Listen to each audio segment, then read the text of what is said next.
Hello, a very warm welcome. My name is James Williams, Director of Programs with MEF, in case you have just joined. Wow, what a fantastic interactive session that was. And Michael talks about our 7th annual Consumer Trust Survey.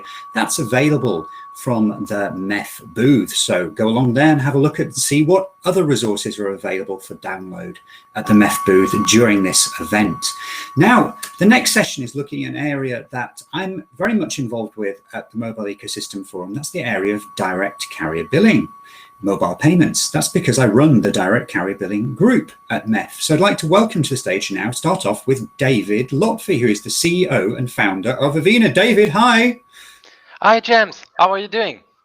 I'm doing all right. We must stop meeting like this. We spend a bit of time with each other in the working group. And I think the thing you need to know about the working group is the members earlier on in the year, they rebranded the group to DCB for Growth. And I think that tells you everything you need to know about the potential for direct carrier billing. But there is the spectre of fraud to contend with. And this is where David's company, Evina, comes in. And with David today, we have someone from Avatar World Group. That is Adrian Caneva, the data science manager in Argentina. Hey, Adrian, hi. Hello, James. Nice to meet you. No, nice to see you. Great having you. And another interactive, active member of the MEF community as well. So thank you. David, I will leave it to you and have a great session. Bye. Thank you very much, James. It's a pleasure to be with you and all the community of the MEF Connect LATAM. Today we have the pleasure to have Adrian with us, and that's great. Adrian is the data science manager of AWG. Thank you again, Adrian, for joining me on this session. The idea of do you see my screen? Am I sharing actually my screen? Do someone can tell me if I'm sharing my screen? It's okay. It's okay? The screen is shared with everyone? Okay, great. So yeah, the idea of the webinar today is to discuss about the opportunities offered by carrier billing when we get rid of fraud. And when we're talking about that, and with you, Adrian, that's really important because AWG in LATAM is a very important and responsible player who wants to have a sustainable market regarding carrier billing and anti-fraud. So let's start with the beginning.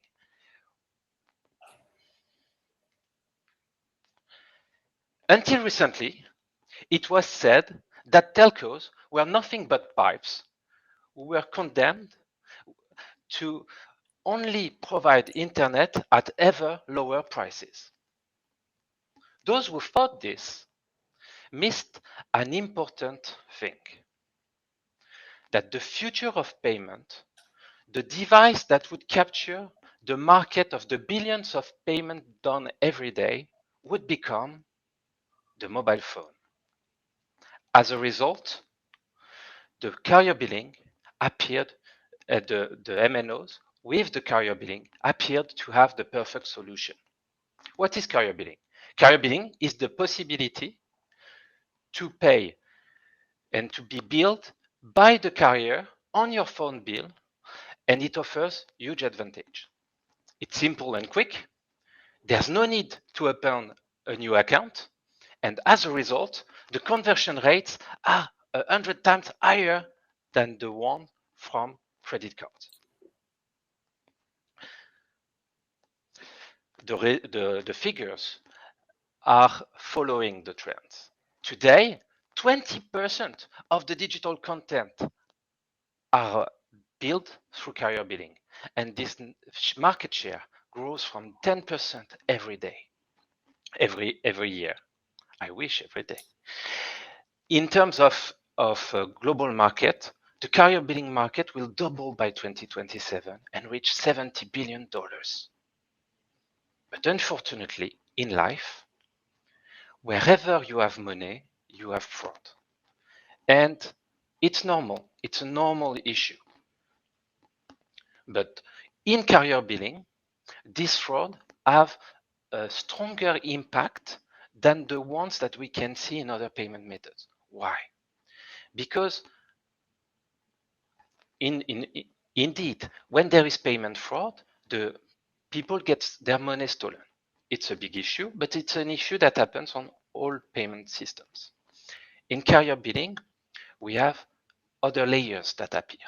The first one is that the MNOs who are spending a lot of energy and money to invest in their image get their image suffering far more from the fraud than credit card players because the end user trusts their mobile network operator far more. Second thing is that in terms of management, the MNOs that are not used to manage the fraud and the payment fraud get overwhelmed. So the cost for the MNOs of the management of the fraud is huge. This payment method is quite new for the MNOs, while for the banks it exists since they exist. For the MNOs it's quite new, and as a result, they spend a lot of time trying to understand this fraud, and as a result, it creates lost opportunities because what happens is that the fraudsters are forcing the MNOs to put restrictions in place that lower down the conversion rates. And also, the MNOs do not understand exactly what is going on. So that's exactly what we are doing at the Mobile Ecosystem Forum. We are providing to the global ecosystem tools so that the educational content, so that the mobile ecosystem can learn and understand what is fraud. So how fraudsters steal your money? The art of their technology is to hide a robot that will make fake payments. So let's go in an explanation of what it means in real life. On your device, you install a game. You download a game from an application store. What you don't know is that this application is malicious. This game is malicious. Inside this game, a pirate has hidden a robot. Once deployed on your device, the robot will use your device to connect and to launch a VOD service, a VOD page of a landing page of a VOD service, and will subscribe you to a VOD service. The robot will be able to read the SMS, to use the PIN code inside this SMS, to delete the confirmation SMS that will appear.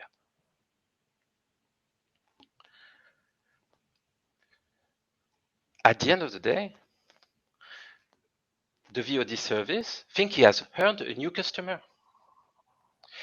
He transfers a commission to the pirate, thinking he has earned a new client and thinking the pirate is bringing him traffic like a normal media buyer would do.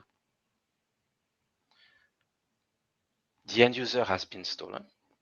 The service that transferred the commission has been stolen. The MNO that operates the payment has been stolen, and nobody saw it coming. And those pirates, they are not, like you could think, amateurs in a garage. Today, they are huge mafias able to hide their robots in the top downloaded app on the application store. Here are few examples of apps that we have notified to Google. Every week, we notify dozens of apps, sometimes at the top ranking applications of the Google Store, who are there only to perform carrier billing fraud. So to solve this issue, we need responsible player. responsible carrier billing player who can help the market to solve and to protect the ecosystem, and who are ready to invest in technology in order to help the carrier billing to create all the opportunities it should. And then I would leave it to you, dear Adrian. If Adrian is with us, I'm not sure. Thanks, David. Yes, we have. That's okay. So let You me tell you disappeared a few minutes, so I was afraid. Okay. Of AWG. We are sharing this presentation. So Avatar Work Group was born in 2004, monetizing digital services. It was a really long road from selling ringtones to become the LATAM leader in carrier billing. So with 15 years of experience boosting the mobile entertainment industry, we create content, we provision it to the MNOs, connecting our carrier billing platform with them, and growing the user base through digital advertising. We are more than 100 team members working in offices in LATAM, Africa, and Europe. We partner with the biggest global brands to distribute, monetize, and create revenue-generating products in many verticals like sports or fitness or music. We are operating connected to 35 mobile operators across more than 23 countries right now, with a growing user base of more than 6 million paying active users. And targeting these huge audiences through digital advertising in multiple channels like Google or Facebook, Amazon, or even OTT platforms right now. So we are everywhere acquiring users.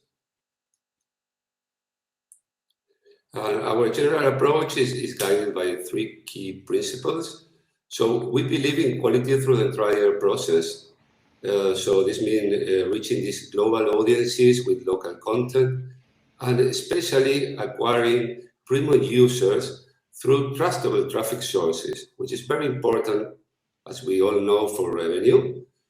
With growth as a mindset, we are committed to deliver product combining the best licenses and user experiences, involving data science, which is my arena, in all the steps of our decision processes, and developing technology to increase efficiency in all this vast operation. We are present as contributors to the whole ecosystem, which brings me here to share first-hand experiences with you in those risky scenarios that fraudsters pose for our business. So let me tell you a little bit from this, a little story. If this was a play in 3 acts, I would tell you now like the first 2 ones. So before these malicious apps, maybe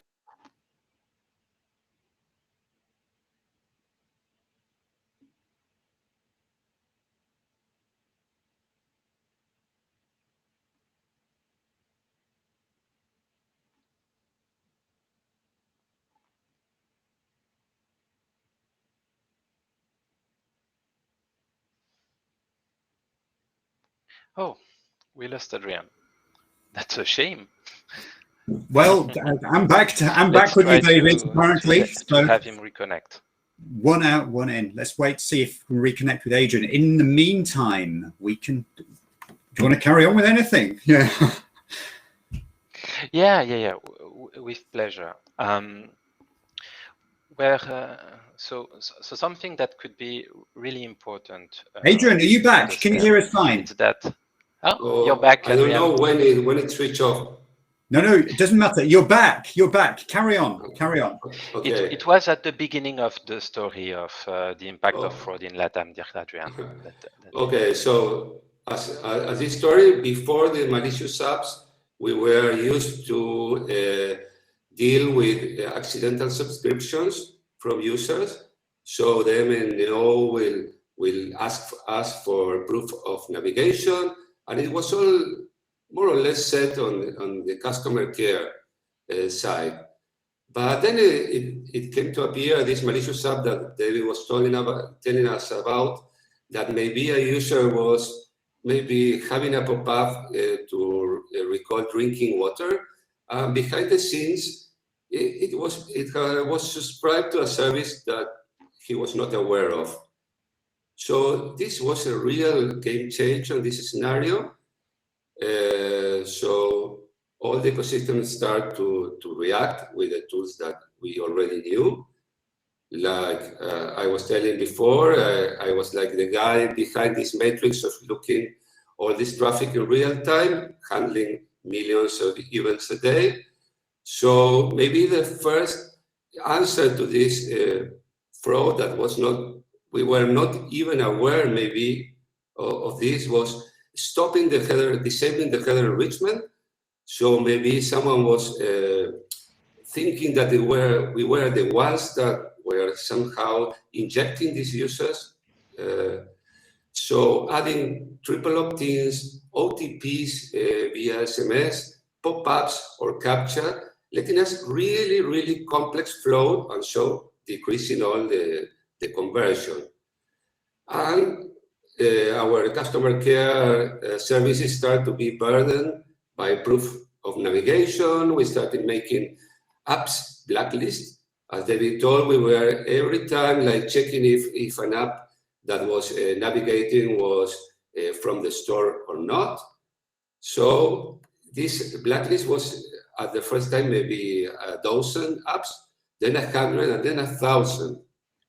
So when other kinds of fraud start appearing, like spoofing, so someone taking control of your identity on the device, or remote controlling your device, that is very dangerous, this seems to start getting out of control.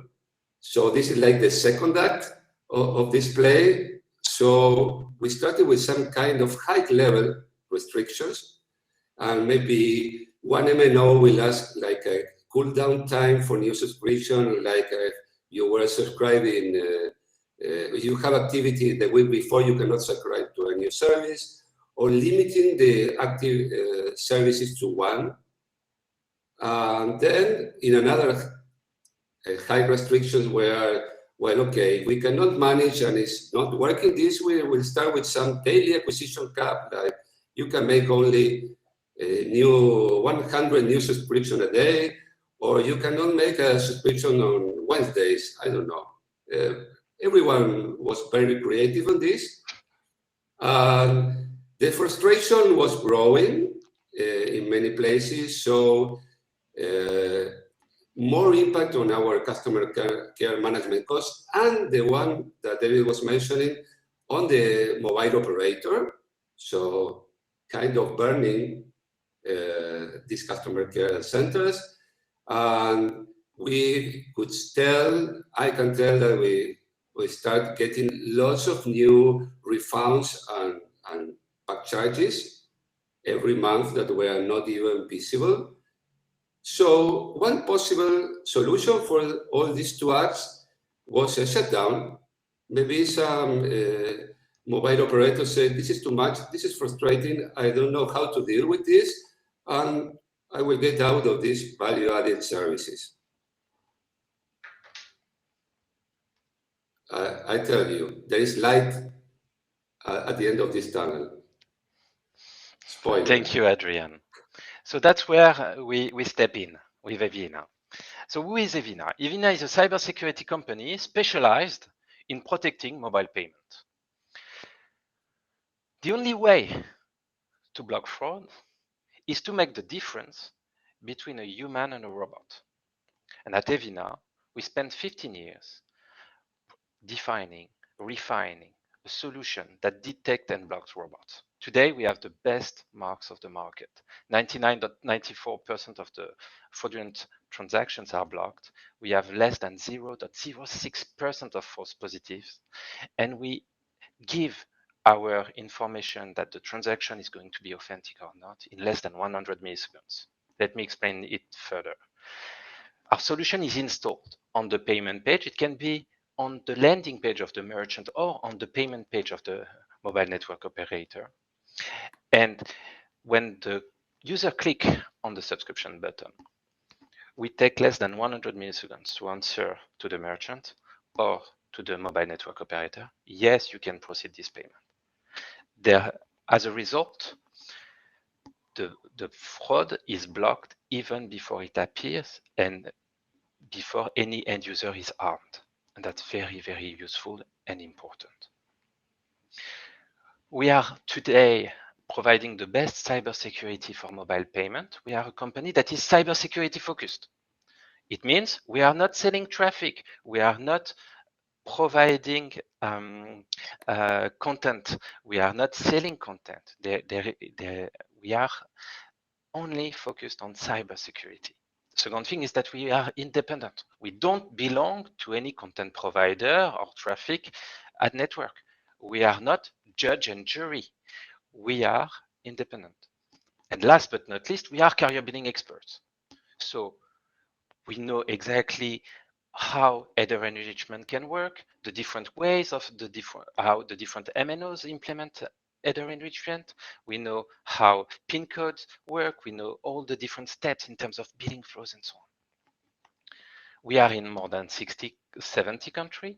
We are processing 16 million transactions a day. And last year, we blocked 300 million fraudulent attempts in the world.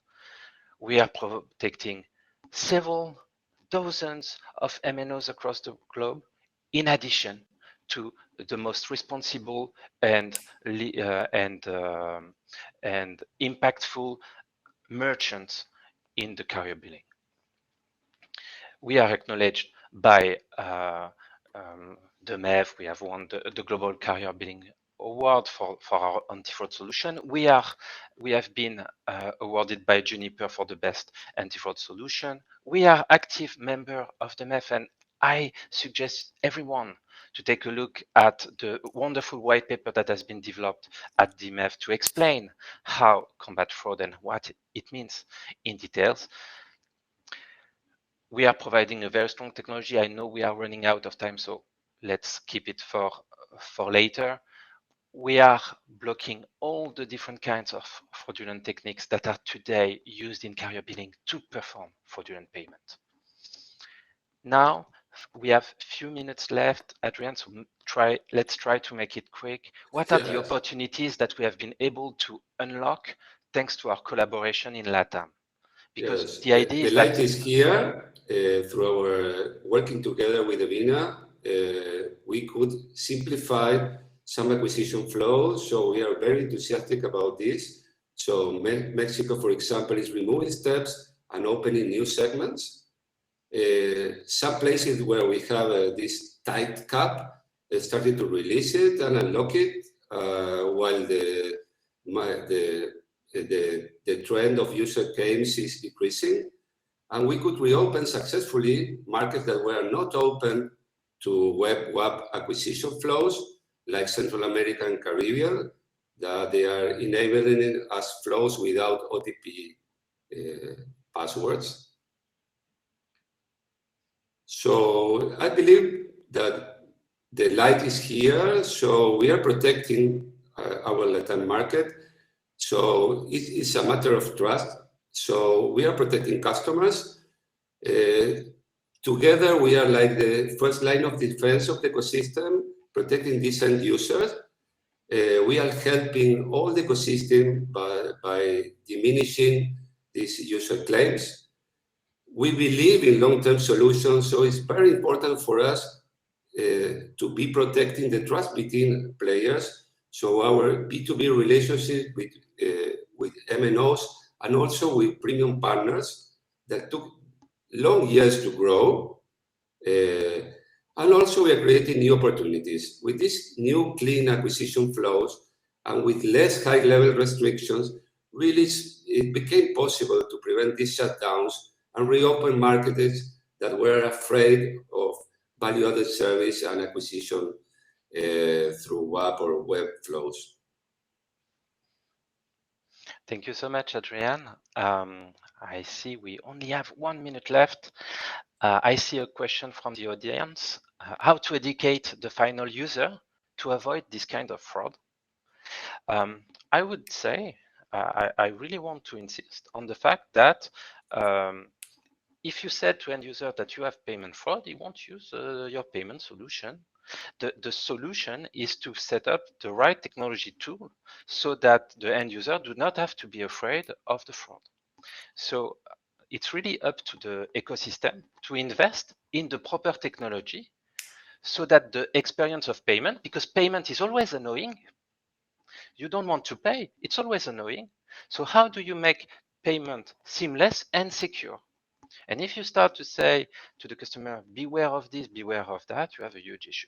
It's up to the market to notify Google, to notify Apple, to notify Huawei, oh, this app is not good in your store, and make them shut down as soon as possible. And it's the responsibility of the best merchants and the mobile network operators to set up the good security layer on their system to be able to grab all the opportunities that can be there with carrier billing. And also a little bit, do not download apps outside trustable stores. So it's a little piece of advice, but it's really important. Only It's go really to important. trustable sites. It's really important.